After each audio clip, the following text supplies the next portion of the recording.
Most of our brothers and sisters are on their holiday vacation to enjoy the creation of God. But still, nasa 75% pa naman yung nakikita ko. There's still, marami pa rin tayo. But the most of it is, the Lord said, wherever 2 or 3 are gathered together in my name, I am in the midst of them. So, naniniwala po tayo that God, the Lord is in the midst of us as we glorify His name. So,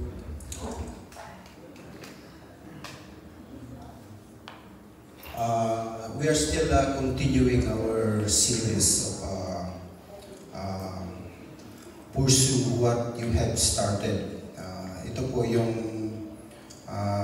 series natin. Like Pastor said, if you start attending churches, pursue it. If you start loving your brothers and sisters, pursue it. Right? If you started reading and studying the Word of God, pursue it. Kaya we have to pursue what we have started. Who can still remember the message that I delivered to you the last time I speak here? It's about love, diba? Pursue love. So I speak to you about if we want to have a long and lasting relationship between husband and wife, we must follow the instruction from the Word of God para manatili po natin yung pagmamahalan at forever love na tinatawag sa husband and wife. So I speak to you about 3 kinds of love. Yung pinaka love na talagang dapat nating gawin ay is the agape kind of love, yung parang pag-ibig ng ating Panginoon sa atin at He sacrifices Himself for the sake of us. So that's kind of love. So meron na bang after the message, may naka-absorb ba sa mga husbands and wife? Yung mga wives ba nag-submit sa mga husband o baka namang nabaliktad? baka naman sa sobrang pagmamahal natin sa ating mga wife, mga husband na yung nag-submit sa mga wife. Huwag po ganun. Although, yung love talaga bibigay natin ng gusto sa ating mga wives. Pero, huwag po natin babaliktarin yun. Sundin pa rin natin yung kung ano yung instruction from the Bible. Okay? So, our series is pursue what you have started. And the title of the message this morning is Pursue Godliness. And our text is in 1 Timothy 6:11. It says, but free from these things, you man of God, and pursue righteousness, godliness, faith, love, perseverance, and gentleness. So, maraming instruction dito si Apostle Paul kay Timothy kung ano yung dapat nila pursue. But I speak to you about the pursuing the love last time that I was here. So, today is about godliness. Ito lang yung pag-aaralan natin ngayon on how to pursue godliness. Okay? But kung mapapansin nyo, sabi niya dito, but flee from these things. Hindi po yung pag-flee itong mga sinabi niya dito, but in the preceding verses of this his letter to Timothy, binanggit ni Apostle Paul doon some instructions on how to minister the church. Na marami siyang dapat iwasan. Binanggit niya doon about how to yung mga those people who want to become rich. Mahirap po yun, hindi dapat kasi magiging ihiwalay sila sa faith and the love of money, lahat po maraming binanggit ni Apostle Paul kay Timothy dito. That's why, but flee from these things, sabi niya, and pursue these things. So today is we are going to talk about pursue godliness. Okay, first we have to look what is the meaning of godliness. Godliness is, it says, the quality or practice of conforming to the laws and wishes of God, devoutness and moral uprightness. Yan po yung common meaning ng godliness. So, there are three things that we have to clarify here. Godliness, religion, holiness are not the same. Tatandaan po natin yan. Because sometimes, when there are some, not only some, lots of translation in the Bible right now, that godliness ay pinapalitan po nila yung godliness into religion. Hindi po dapat yun. Kung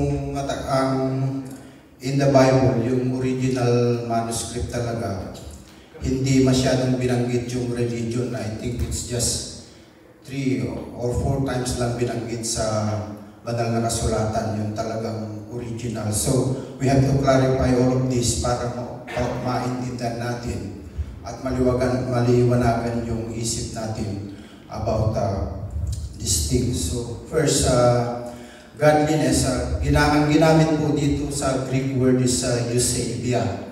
Ang ibig sabihin po niyan is doing that which is pleasing to God. And it relates to the real, true, and vital spiritual relationship with God. Yan po yung godliness sa Greek word. So, and religion naman is treskeia. Ayan ang treskeia. Or religious means treskeias. So it relates to the outward acts of religious observances or ceremonies which can be done in flesh. And like in Acts 26:5, ito yung binanggit ni Apostle Paul when he is defending himself kasi kay King Agrippa that I am a Pharisee, sabi niya, and I'm observing all the laws para sa atin and tungkol sa ating religion. Sabi niya, binanggit niya yung religion. So religion is more on observances of some ceremonies, yung maraming mga it's like these are this traditions na ginagamit talaga natin, ginagawa ng mga tao. So yung more on traditions. Kasama na yan yung mga beliefs na batawag nila dyan, yung masyado tayong naniniwala sa mga sabi-sabi. Minsan may magta-travel tayo at night, may nag-cross na black cat sa ating path, may pusang itim, ay huwag na tayong tumuloy kasi may nag-cross, may mangyayari sa ating masama. Yung pupuntahan nila, i-claim nila yung price na 1 million. Hindi na sila tumuloy kasi ang gagawin natin sa 1 million pag namatay naman tayo, sabi nila, ma-aksidente tayo. So, the price is given to the next other person. So, yun yung mga beliefs na example lang na kasama po yan sa mga masyadong religious, mostly tayo mga Pilipino. Okay? So, and holiness also is a different one. Ang ginamit sa Greek word is hagiasmos. The process of making or becoming holy, set apart, or sanctification or consecration. Set apart means God's people are set apart from sin. So, di ba sabi ng ating Panginoon, be holy, for I am holy. So, those days, lalo na sa mga God's people, yung Israel, when they commit sin, they had to consecrate themselves to be clean again. So, gumagamit sila ng mga, may mga, parang hindi naman ritual, but it's a commandment that they offer some animals and the bloods that symbolizes to cleanse and wash their sins, which they committed against the Lord. So, godliness refers to our doing or behavior. Yun po yung, makikita nyo po yung pagkakaiba. So, it's our doing, may gagawin po tayo about godliness. And holiness refers to our being, yung pagkatao natin or our behavior. So, okay, so I hope you got something about that. So, let's just go to the two things on how to pursue godliness. Ang pagpursue po ng godliness, it's hindi lang two things ito, marami po. But hundreds or more. But for this time is two things lang kasi kung tatapusin natin lahat yun, baka hanggang gabi tayo rito, hindi pa matatapos. So dalawa lang po yung pag-uusapan natin ngayon. So, first is the taking control of our thoughts. Yun po yung tinatawag na mindset. Ang mindset po ng tao ay magkakaiba. Iba-iba po yung mindset natin. May mga nag-iisip ng napakabuti. Meron din naman nag-iisip ng mga masama. May mga malilikot ang isip. Iba-iba talaga. So, yung mindset, we have to control our mindset. Check. Oh, yung boses ko dun, Frank Sinatra dati ngayon. Engelbert. Okay. Taking control of our thoughts. So, the mindset is, meron akong may kwento kasi. Mayroong nagpunta dito sa Western country. Di ba, nakita na sabi niya, turn left with care. Kasi nagdadrive siya. Magandang magandang i-apply to sa marriage. Marriage, sabi niya. Turn left with care. Sabi niya, pwede kang mangaliwa, mag-ingat ka lang. Kaya yung mindset ng tao talaga minsan iba-iba. So, alam ko yun huwag yung gagawin mo yun. Panggising lang baga. Okay, so let's take a look what we have to do in our mindset. Ang sabi po ng Apostle Paul sa sulat niya sa mga Colossians. In Colossians 3:2, set your minds on the things that are above, not on the things that are on earth. So dalawa yun po yung binanggit niya dito na iset natin yung mind natin. So ito po yung isang pag-aralan natin. So yung things sa baba, it means those heavenly or eternal. Ito po yung be Christ-like. Gayahin po natin kung ano yung mga halimbawa, mga example na ginawa ng ating Panginoon when He was still here on earth, on His earthly ministries. Diba yung kinanta po natin, napakaganda na sabi niya, you show my heart, sabi niya, to follow and be like Jesus. So be Christ-like. So in Philippians 2:3-5, matatandaan po nyo pa po yun. Actually hanggang 8 yan Si Brother Joel, expert dyan So, wag po natin kalimutan. Ito yung napakagandang napakagandang verse ng Bible on how to be Christ-like. Ito po ang sabi sa verse 3, do nothing, sabi niya. Do nothing, huwag daw gagawa. Pero ibig sabihin, do nothing from selfishness, sabi niya, or empty conceit. But with humility of mind, regard one another as more important than yourselves. Yun po yung be Christ-like. Huwag nating titingnan natin yung ating kapwa na that they are more important than ourselves. Yun po yung humbleness na tinatawag. And the next verse is, do not merely look out for your own personal interest, but also for the interest of others. Kaya ganun po ang ating Panginoon. Hindi niya tinignan yung sarili niya. Diba? Have this attitude in yourself, which was also in Christ Jesus, sabi niya.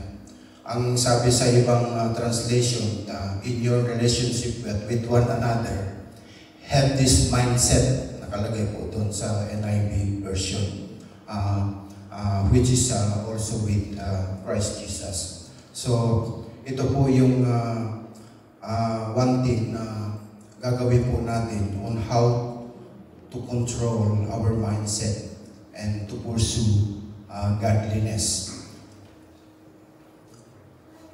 Okay, so next is we have to look also about those things on earth na binanggit dito na Apostle Paul. Those are the worldly or temporal. So in Romans 12:2,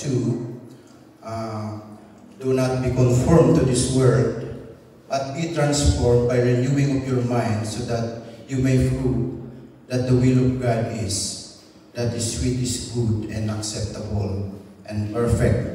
So, ang po dito, makikita natin dito yung things on earth.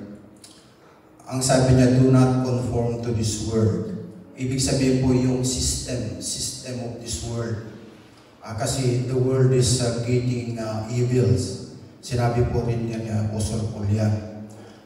But the world is not, hindi evil ang world, kundi the people who live in this world, they are getting evil. Kaya nga, if you remember when nung first generation remember Noah's when God blotted the people on earth. At ginunaw niya yung mundo because of the wickedness of the people. Sabi niya, the wickedness of the people are continually, sabi niya, and the intent of their hearts is only evil. So, the Lord was so sorry. Sabi niya, I am sorry that I created man. Kumbaga, nalungkot ang Panginoon. That's why I'm going to blot out the whole mankind at itinara niya lang yung 8 people to start all over again because of the wickedness of God. And now, as we observe, bumabalik na naman yung evil deeds of the people. Hindi nawawala. Kumbaga, yan talaga yung ng tao yung ugali ng tao na minsan nagiginig sa Panginoon, but sometimes kung nasa gandang kalagayan sila, they're going away from the Lord and doing evil. Okay, so are we Christians allowed to have a social life? Yun po yung tanong dito. Allowed ba tayo na makipag-sosyalan sa sino po yung sa palagay niyo? In my opinion, yes. But be careful in choosing of people whom we go along with. Hindi naman tayo kung believers tayo, tayo, Christians, as we are. Hindi naman ibig sabihin we are isolated from the society. Hindi po ganun. We are still, we are allowed to meet friends, even non-believers. But we have to be careful only. Kasi sabi sa 2 Corinthians 6:14, do not be bound together with unbelievers. For what partnership had righteousness and lawlessness? Or what fellowship has light with darkness? Ibig sabihin po, sa other translation sabi niya, do not equally yoke, makipagsabay ng parehas sa ginagawa ng mga unbelievers. But sometimes, pagka nasubrahan naman tayo, nagiging mas more on ano pa tayo kaya we have to careful. Nagiging mas wild pa tayo than the unbelievers. So we have to be careful. Lalo na in taking some substances na hindi dapat, like alcohols and drugs. We should be avoid those things. Kasi masisira po yung isipan natin if we take all those. We can mingle with them, celebrate with them, but we have to be careful. We still have to think that we are God's children. And hindi po tayo yung ma-influensyahan ng kasamahan, but we are the one who influence them. Who knows? Ano ba yung ano natin? If we don't meet those unbelievers, paano tayo maka-invite? That how can they come na magbalik sa ating Panginoon? So, hindi po yung sumat sa conservative that we are isolated ourselves na yan, unbelievers yan, ayoko makisama dyan. No, hindi po ganun. We have to show that we are children of God, and yung buhay natin makikita nila if we are showing them the right way, at hindi po tayo yung makisunod sa kanilang ginagawa. Okay? So ito po yung second, taking control of our actions, our behavior. So, taking control of our actions, kung pag-uugali po natin, kailangan mag-iingat din po tayo. If we cannot control our behavior, mas pangit tignan, lalo na tayo mga Christians. Pagka nakikita nila yung mga behavior natin ay hindi yung bang mas magala pa sa kanilang ginagawa, which is not in line with the will of God. Kaya po mag-ingat po tayo. So, ang sabi po, have to walk by the Spirit. So how can we do that? Since when we received the Lord as our personal Savior, and we were baptized in the name of the Father, the Son, and the Holy Spirit, the Holy Spirit is dwelling in us. So, kaya nga sabi, our body is the temple of the Holy Spirit. So, we have to walk by the Spirit. In Galatians 5:16-17 it says, but I say, walk by the Spirit, and you will not carry out the desire of the flesh. So, yun po yung pamumuhay natin. Lumakad tayo by the Spirit. For the desire of the flesh is against the Spirit, and the Spirit against the flesh. For these are in opposition to one another, in order to keep you from doing whatever you want. So, contradict with each other about the Spirit and the flesh. Kaya nga, ang advice dito sa atin ni Apostle Paul is we have to walk by the Spirit. Okay? So, we have to see also what are the deeds of the flesh na tinatawag para if we walk in the Spirit, maiwasan po natin itong deeds of the flesh. Yung lustful acts or sinful ways na tinatawag. Sa Galatians 5:19 to 20, nandito binanggit po ito. Napakarami. Immorality, impurity, sensuality, idolatry, kasama po lahat yan. Sorcery, enmities, yung pagiging rebellious natin against the government, strife, ganun din yan. Jealousy, ay bawal din pala yun, masama din pala yung jealousy. Kaya wag po tayo masyadong nagsiselos kung may kausap lang ng konti yung ating wife or husband. Ang sama na ng isip natin. Pinag-usapan lang nila yung hindi about something which is kundi nagkabatian lang, may nagtanong lang. Kaya as Christians, wag po nating pairalin yung ganitong yung lalo ng jealousy. Jealousy yung salamin yun. Jealousy. Okay, outbursts of anger, yung mainitin ng ulo. Pag nagalit talagang akala mo yung abot na ng impyerno, nag-aapoy na talaga yung galit. Huwag po yun. Disputes, yung pagtatalo-talo, lahat. Dissension, ganun din yun sa about conforming to the government, yung magiging dissensions, factions, katulad ganun po rin yun. Envying, napakarami po, pati envying, masama din pa pala yun. One of the deeds of the flesh. Drunkenness, yun din sinasabi ko po yung drunkenness.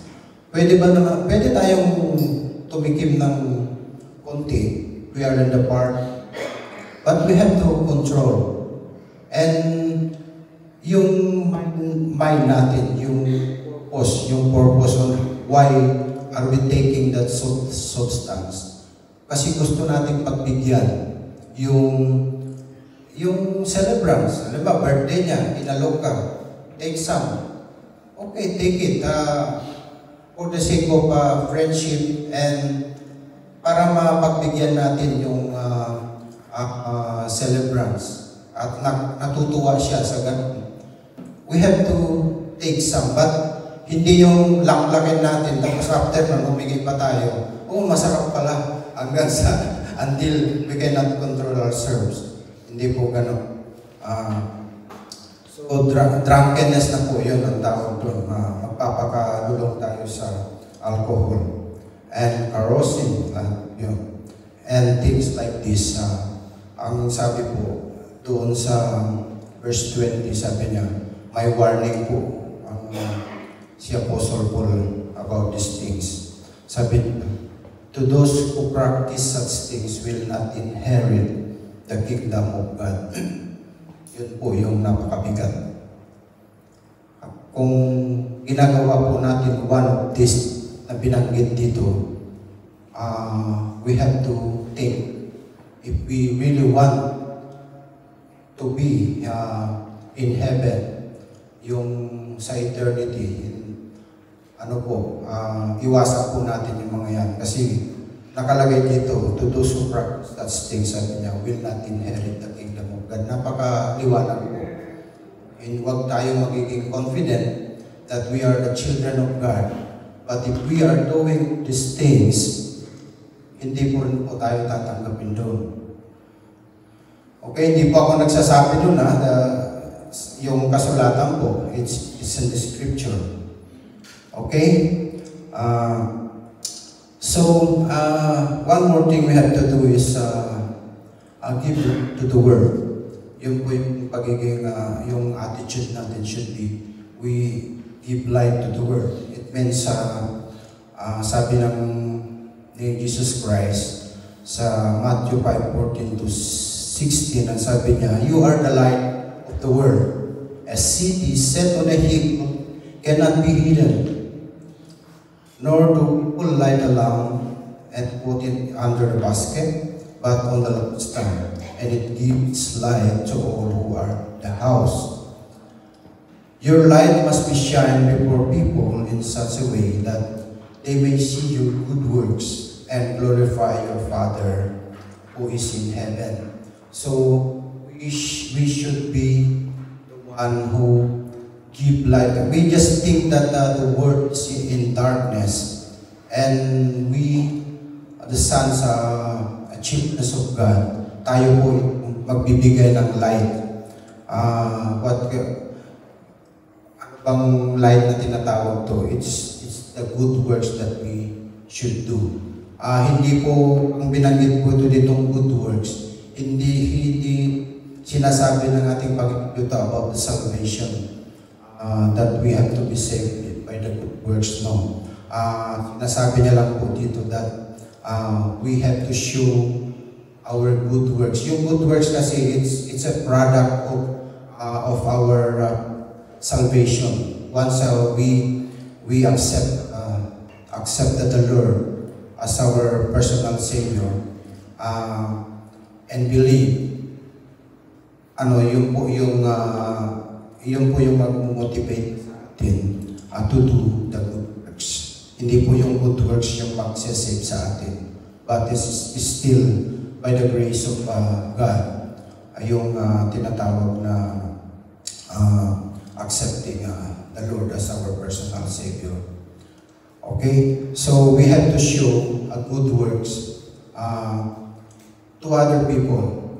Hindi lang po dito sa inside the church, but have kahit ano yata nagpa-fluctuate yung makawala ng battery.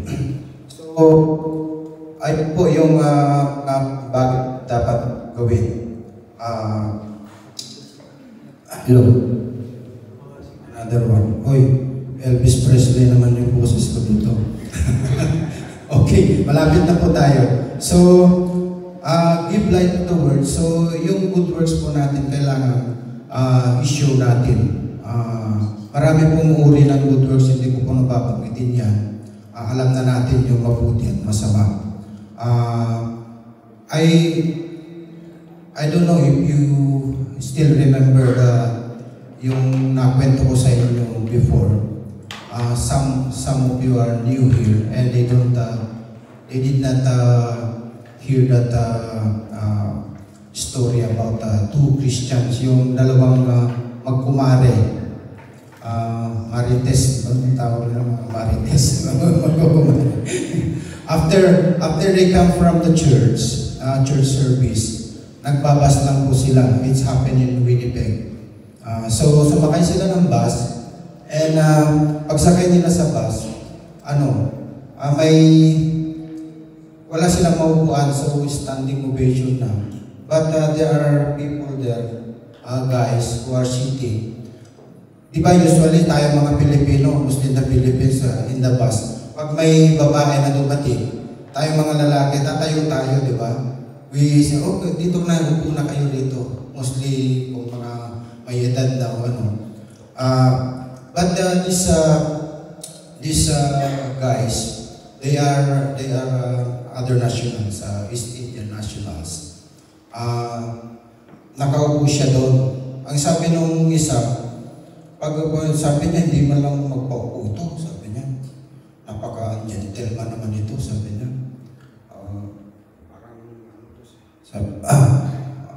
Di man lang, nakikita niya nakatayo tayo mga babae, talagang unggoy ito, sabi niya. Ang sarap tadyakan. Sabi niya, mga Christian to, galing sa church. So, after that, sa next bus stop, may dumating another ka-countryman nila, dumating. Nung nakita niya yung kaibigan niya, sabi niya, pare, ba't nandito ka? Nagtagalog. Nagtagalog yung East Indian. Sabi niya, pare, bakit nandito ka? Nasaan yung sasakyan mo? Hindi pare, pinagawa ko, pipikapin ko, sabi niya. Tapos na daw, pupuntahan ko lang sa mekaniko. Ganun ba? Kumusta natin pinagkita. Eto pare, paunggoy-unggoy lang. Kasi sabi ng dalawa, sarap tadyakan itong unggoy na to. So it means they are Christians, but sometimes they cannot control their behavior. Huwag po tayong ganun. Kung alam lang itong dalawa na yun, na Christian pala yung dalawang babae, anong nangyari? So, what they did is, on the next bus stop, hindi pa sana dapat bababa. Bumaba sila dahil sa kahiyaan. So, yan po ang mga examples na ginagawa natin naman. Sometimes, hindi natin napapansin yung sarili natin. Okay? So, godliness is more than a Christian character. It is a character that springs from devotion to God. Kailangan maging, di ba yung nakita natin meaning on the first slide, sabi niya, devoutness. So it's all devotion to God.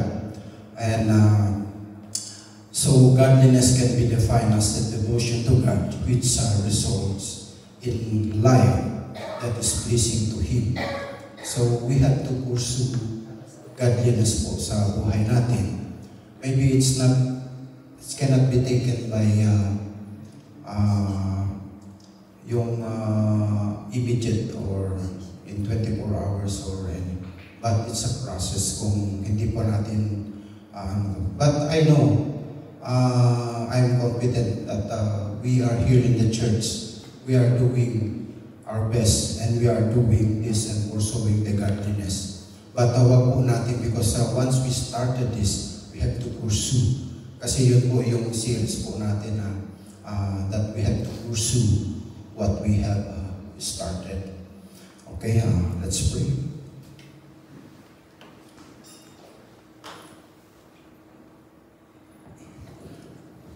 Thank you so much, Lord God, dear Father, for your word today.